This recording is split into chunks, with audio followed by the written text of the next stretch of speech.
दोस्तों नमस्कार, मैं सौरभ गोस्वामी। ललितपुर में बहुत कुछ बदल रहा है और एक बदलती हुई स्टोरी के साथ हम आप लोगों के बीच में उपस्थित हैं। हमारे साथ डॉक्टर आकाश खेरा जी हैं। कल इन्होंने एक बड़ी उपलब्धि कहीं ना कहीं ललितपुर वासियों के लिए दी है और उसके पीछे का कारण है कि कटी हुई उंगली को इन्होंने जोड़ा है और लगातार आप अपने कार्यों से सुर्खियां भी बटोर रहे हैं और ललितपुर के लिए एक बड़ी उपलब्धि मिली। चूंकि यहाँ की स्वास्थ्य व्यवस्थाएं बड़ी चरमराई हुई थी, लोगों के लिए बाहर जाना पड़ता था, लेकिन आज आकाश खेरा जी ने इतनी बड़े पद पे पहुंचने के बाद भी, इतनी बड़ी कहें कि उपलब्धियां होने के बाद भी, होते तो कहीं बाहर चले जाते काम करने के लिए, लेकिन अपना गृह जनपद चुना और आज ललितपुर का नाम रोशन करें। सर स्वागत है आपका। नमस्कार सर, पूरा पहले तो आप परिचय, क्या डिग्री है, क्या कैसे क्या कर रहे हैं? मैं doctor Akash Khera, Navjeevan clinic and ultrasound से मैं MS ऑर्थो हूँ और हड्डी रोग विशेषज्ञ हैं। और अभी हाल ही में जो हम लोगों ने ऑपरेशन किया हुआ है उसके बारे में मैं आपको बताना चाहूँगा कि एक 38 वर्षीय महिला अनीता, जिनका अंगूठा रस्सी में बीतने के कारण, भैंस को चला रही थी तो रस्सी में बीत गया, उस कारण पूरी खाल उतर गई थी, यहाँ तक कि आखिरी जोड़ से अंगूठा कट गया था। वो सिर्फ हड्डी बची हुई थी और ऊपर की खाल भी नहीं थी। वो सरकारी अस्पताल गई होंगी, उनको वहाँ से रेफ़र कर दिया पट्टी करके, तो वो किसी ने उनको जानकारी दी मेरे बारे में, मेरे पास आए, हम लोगों ने उनका अंगूठा साफ़ किया, ड्रेसिंग की। इसके बाद मैंने विश्वास दिलाया कि हम उस पर पेट की खाल चढ़ा देंगे और आपका अंगूठा इस्तेमाल लायक कर देंगे, क्योंकि अंगूठा बहुत ज़रूरी है इस्तेमाल के लिए, पेन पकड़ने के लिए, हर चीज़, कुछ भी ग्लास उठाने के लिए। तो उनको बोला कि इस अंगूठे को हम लोग बचाएंगे और इस इस्तेमाल लायक बना के फिर हम लोग इसको खाल चढ़ाएंगे पेट की। तो उनका विश्वास जागा और उन्होंने हम लोगों को सहमति दी कि इस ऑपरेशन के लिए अपन लोग आगे बढ़ें। और ललितपुर की ये पहली सर्जरी है जो हमारे हैंड सर्जरी डिपार्टमेंट या प्लास्टिक सर्जरी डिपार्टमेंट करता है, जो हम लोगों ने की है। और अब मरीज की पट्टी भी हो चुकी है और मरीज अंगूठा उसका अभी पेट में ही चिपका हुआ है। 21 दिन बाद जब वो खाल उसके अंगूठा खाल को एक्सेप्ट कर लेगा, तब हम उसको पेट से अलग कर देंगे और मरीज अपना हाथ पूरी तरह इस्तेमाल कर सकेगा। आकाश जी, चोट चुकी, आपने पढ़ाई कहाँ से की पूरी डॉक्टर्स की?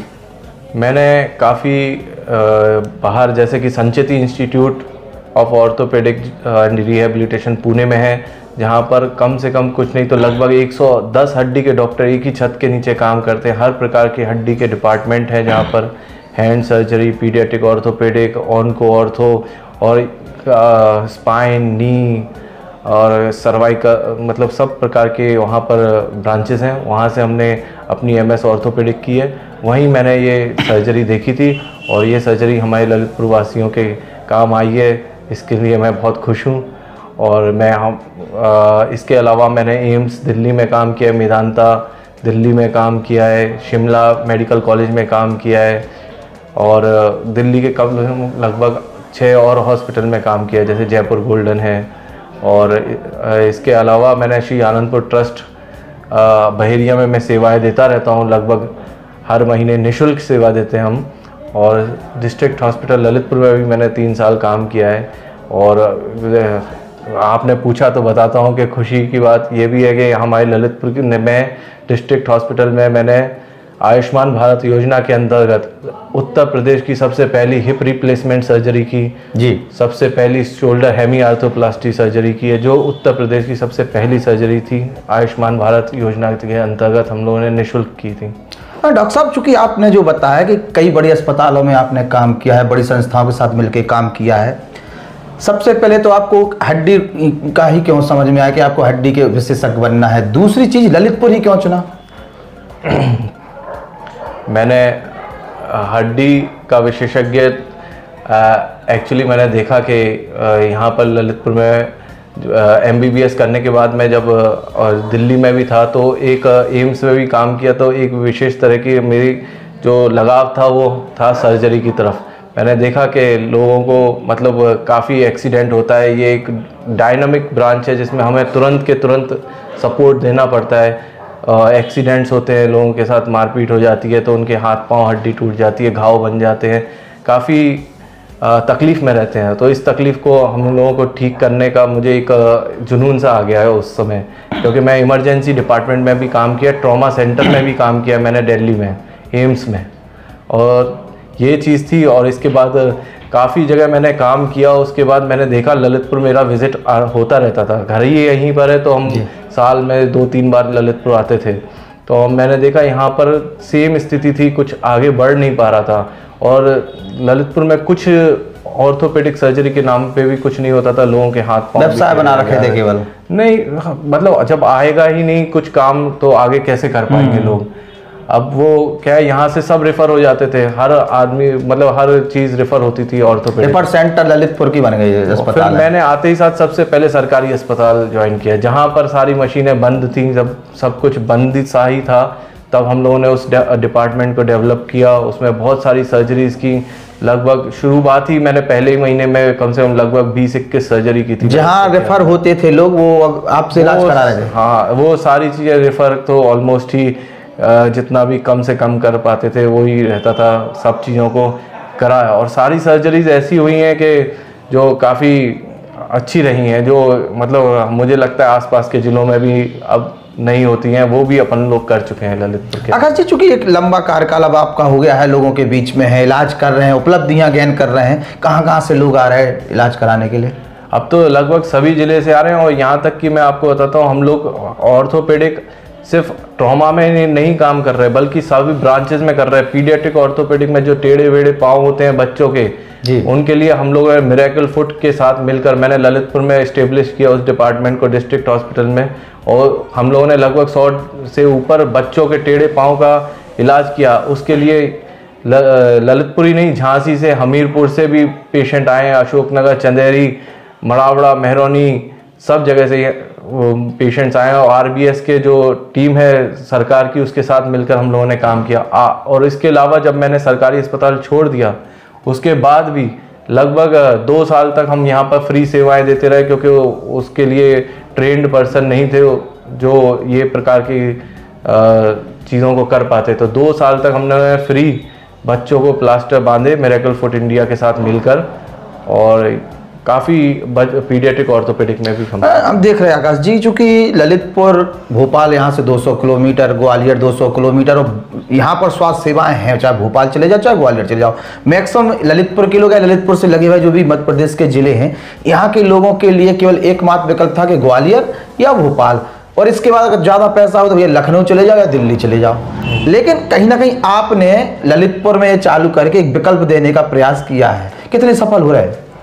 नहीं, बहुत अच्छा रहा यहाँ पर। अभी अब जो काम हम लोगों ने ललितपुर में पिछले 5-7 सालों से में किया है, उसकी गूंज पूरे उत्तर प्रदेश में गई है, लखनऊ में भी गई है। वहाँ पर काफ़ी पूरे डिपार्टमेंट में जो गवर्नमेंट का डिपार्टमेंट है उनको भी पता चला ललितपुर जैसी छोटी जगह पर इतने बड़ी बड़ी सर्जरीज होने लगी। आसपास के सारे ज़िलों में सभी डॉक्टर्स को पता चला है। और यहाँ तक कि आयुष्मान भारत में सबसे पहले सबसे तेज़ी से हम लोगों ने ललितपुर में डिस्ट्रिक्ट हॉस्पिटल में सबसे ज़्यादा ऑपरेशंस किए थे, 30 के लगभग, जब तक कि मुझे नहीं लगता जब उस टाइम पे झांसी में भी स्टार्ट हो पाया था उतनी तेज़ी से। चूँकि स्वास्थ्य सेवाएँ थोड़ी महंगी भी हो गई हैं, आपसे लोग इलाज कराने आते हैं, तो महंगी तो नहीं हो रही चीज़? क्या है महंगाई की? नहीं, कोशिश हम लोग ये करते हैं कि बेस्ट क्वालिटी और अफोर्डेबल प्राइस में जो जनता अफोर्ड कर सकती है उसमें हम उनको सेवाएं दे सकें। हमें कई बार फ्री भी करना पड़ता है, हम लोग फ्री करते हैं अपना काम, क्योंकि ये सब जनता के लिए हो रहा है। और उनकी अगर दुख दर्द सही होंगे, उनके इलाज सही हो जाएंगे, तो वो हमेशा हम लोगों को दुआएं मिलती हैं। आकाश जी, चूँकि आपकी फैमिली बैकग्राउंड राजनीतिक है, आप डॉक्टर बन गए। अरे, हमारी फैमिली का बैकग्राउंड राजनीतिक नहीं, सेवा भाव का रहा हमेशा से, और हम लोगों ने हमेशा सेवा भाव को आगे रखा हुआ है, और उसी में ही हम आगे बढ़ते हुए डॉक्टर बने। हमारा तो फैमिली चाह रहे थे कि हम उसी लीगेसी के लिए आगे बढ़ा रहे हैं, जो हमारे माता पिता भी चाहते थे कि हम सेवा करें। और उनका तो सपना ही था कि जब हम पैदा हुए थे तभी से ही उन्होंने सपना रखा था कि हम अपने बच्चों को डॉक्टर के रूप में, सेवा के रूप में देखना चाहते हैं अपने ललितपुर में। तो डॉक्टर आकाश खेरा जी से हम लोग चर्चा कर रहे थे, और भी लगातार चर्चा होती रहेंगी, क्योंकि उपलब्धियां बहुत हो रही हैं और कम रेट में, कम खर्च में लोगों का इलाज इस ललितपुर जिले में संभव हो पाया है, जहां ललितपुर की स्वास्थ्य व्यवस्था चरमराई हुई थी और मैक्सिमम लोग रेफर कर दिए जाते थे। वहां पर हड्डी से जुड़े हुए बड़े केसेस जो आ रहे हैं उस पर उनका इलाज भी हो रहा है, वो ठीक भी हो रहे हैं। और डॉक्टर साहब तो यही चाहते हैं कि आप ऐसे ही जन समाज सेवा करते रहें और आगे बढ़ते रहें। और एक चीज़ और बताएंगे कि डॉक्टर साहब ने जो जगह जगह उन्होंने अपनी सेवाएं दी हैं, वहाँ के डॉक्टर्स को आप कैंपों के माध्यम से बुला भी रहे हैं। आपने बंसल वालों को बुलाया, बंसल हॉस्पिटल कैंप लगा चुका है, इंदौर नहीं शैलबी हॉस्पिटल इंदौर से कैंप लगा चुका है, मैक्स हॉस्पिटल दिल्ली से कैंप लगा चुके हैं हमारे यहाँ तक कि ग्वालियर के कार्डियोलॉजिस्ट डॉक्टर प्रतीक सिंह भदौरिया फ्री कैंप लगाते हैं। पिछले 1 साल से फ्री कार्डियोलॉजी का कैंप लग रहा है हमारे नवजीवन क्लिनिक एंड अल्ट्रासाउंड पे। इतना ही नहीं, ENT वाले भी अभी आने लगे हैं जो बंसल हॉस्पिटल से आ रही हैं।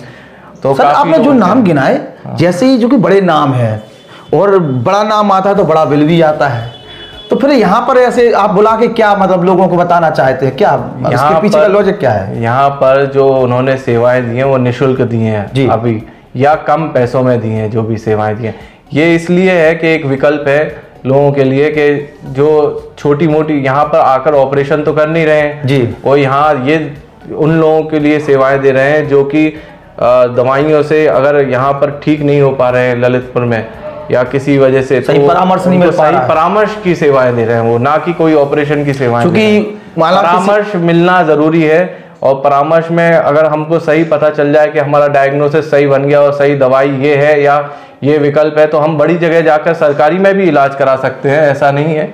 लेकिन कम से कम हमको इधर बैठे बैठे परामर्श तो मिले, उस चीज का डायग्नोसिस बन जाए उस पे। तो आकाश जी का उद्देश्य बाहर से जो डॉक्टरों को वो बुलाते हैं, फ्री कैंप लगाते हैं, उसके पीछे का है कि जो बड़े बड़े डॉक्टरों से हम नहीं मिल पाते हैं इसके माध्यम से मिल लेते हैं, परामर्श ले लेते हैं और उन्हें जो बीमारी है उसको लेकर भी वो चर्चा कर लेते हैं, उन्हें सही मार्गदर्शन प्राप्त हो जाता है। सर एक और चीज़ मैं बोलना चाहूँगा कि अभी हम लोग भी कैंप स्टार्ट कर दिया हम लोगों ने, काफ़ी हम गाँव तक जाकर भी कैंप कर रहे हैं। जैसे कि अभी हमारा बीना में भी कैंप लग चुका है, चंदेरी में भी लग रहा है, लग चुका है और लग भी रहा है अभी हाल ही फिलहाल में।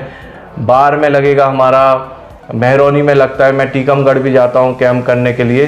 तो हम लोग आसपास के सब जिलों में और अपने तहसीलों में भी कैंप कर रहे हैं, जिससे लोगों तक जाकर हम वहाँ पर भी जो जा रहे हैं या तो निःशुल्क कैंप कर रहे हैं या लगभग 50-100 रुपये फीस रहती है, तो कम पैसों में वहाँ पर कैंप कर रहे हैं, जिससे लोगों के घर जाकर हम सेवाएं दे पाएं। तो ये स्टोरी थी, ये कहानी है, ये चर्चा है आकाश खेरा जी की, जिन्होंने अपनी मातृभूमि को चुना, अपनी मातृभूमि के प्यार को चुना, मातृभूमि के लिए कुछ कर गुजरने के लिए चुना और यहाँ के लोगों के लिए अच्छी सेवाएं मिलें, अच्छी स्वास्थ्य सेवाएं मिलें, इसके लिए प्रयासरत हैं और प्रयास कर भी रहे हैं। हम उनके उज्ज्वल की कामना करते हैं। लगातार ललितपुर की जो स्वास्थ्य व्यवस्था है वो सुधरेंगी, ये कामना भी करते हैं। सर बहुत बहुत धन्यवाद आप।